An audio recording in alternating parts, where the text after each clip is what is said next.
Hey guys, it's Emily of Planted Planted from the Ambassador team here today. It is about that time already. Yes, it's almost a Christmas season, holiday season, whatever you want to call it.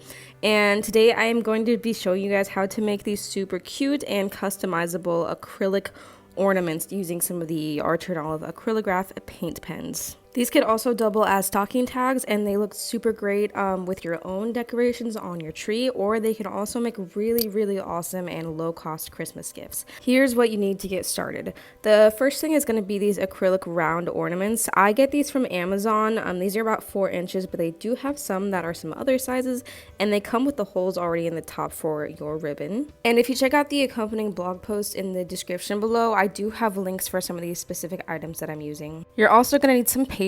You can just use some regular printer paper, but I like using the dot grid notepad paper from Orchard Olive because the dot grids help keep my lettering straight and my design spaced out evenly. And of course, you're going to want to grab some of your acrylograph paint pens from Orchard Olive. I just grabbed a few standard Christmas colors like gold, black, red, green, but you can use whatever colors you want. You'll need a pencil to sketch out your design, and of course some super fun Christmas ribbon, or you could just use some plain twine if you want to keep it more simple. You will want some sort of sealant to spray on your design after it's done. I'm using this Krylon Crystal Clear spray, but you could use something like Mod Podge or a different spray paint. I personally like the spray ones because they tend to dry a little bit faster. And then these last two items are going to be optional, just some craft paint and a paintbrush if you're wanting to add some color to the back of your design and make it stick out against the tree a little bit. So to get started, I'm just going to be tearing off a piece of this scratch notepad paper, and then I'm going to be placing the ornament down at the top and tracing the outside of it with a pencil just to get the shape of it down. And then I also trace inside the hole at the top to kind of orient it. Then you can sketch out your design. I'm keeping this pretty simple with just my son's name and calligraphy and his date of birth. And the good thing about this is since it's pencil and paper, you can erase it and redo it as many times as you need. Once you're happy with your design, go ahead and peel the plastic backing off the ornament and center it over your design, and grab your Orchard Olive paint pen and start shaking and pressing it down to get your ink flowing, and then you can trace your design. And this is always the funnest part for me because the paint pen is just like so smooth when it's gliding over the ornament.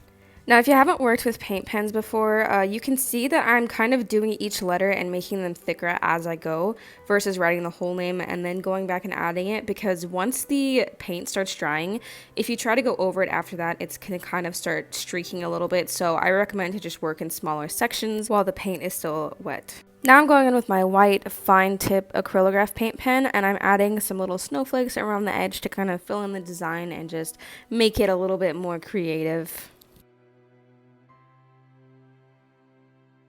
So this is what that first ornament is looking like after that first round of painting. And we're going to go ahead and create a second one just to kind of see what some of the different options are with these. Sketching the outside of the ornament again and then going in with my design. This one's going to say "Let It Snow," and it's going to have some more snowflakes on it. If you're not super confident with your lettering or illustration skills, I actually created a few designs online that you can download and print for free. The link for that is going to be in the description in the blog post that I mentioned previously, and those ones aren't going to be custom, obviously. So if you're wanting something more custom, you could create a design in like Microsoft Word or Canva and then print it off from there and kind of trace over it like I'm doing here. So those are just a few options if you are not feeling like you have enough time or energy or creativity to sketch your designs from scratch. And just remember when you're making these that with your paint pens, you are occasionally going to have to depress the pen tip onto a piece of scratch paper like you can see I'm doing off to the side. That's just part and parcel with every paint pens that you have, especially if you have had them for a little bit of time. The paint can get a little bit dried in them, so you're going to have to do that a few times to get the ink flowing. But I promise you the finish is so awesome. Just look how like clear and like awesome that is looking. So now we're going to go back to that first ornament that I did and peel off the other side of the backing so that it's totally clear. And then you're going to grab your craft paint and then a little palette or something to put the paint on. And you're just going to put a little bit. You really don't need a whole lot for this.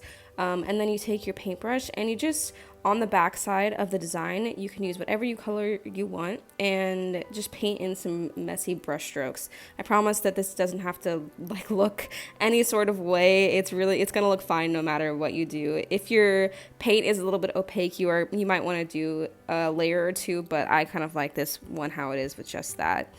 And then you're going to set it down and let it dry. While that first ornament is drying, you can peel off the backing of your other one, and then once they are both completely dry, it's time to take them outside and to spray the sealant. Make sure to follow whatever directions and safety instructions are on your specific sealant that you're using.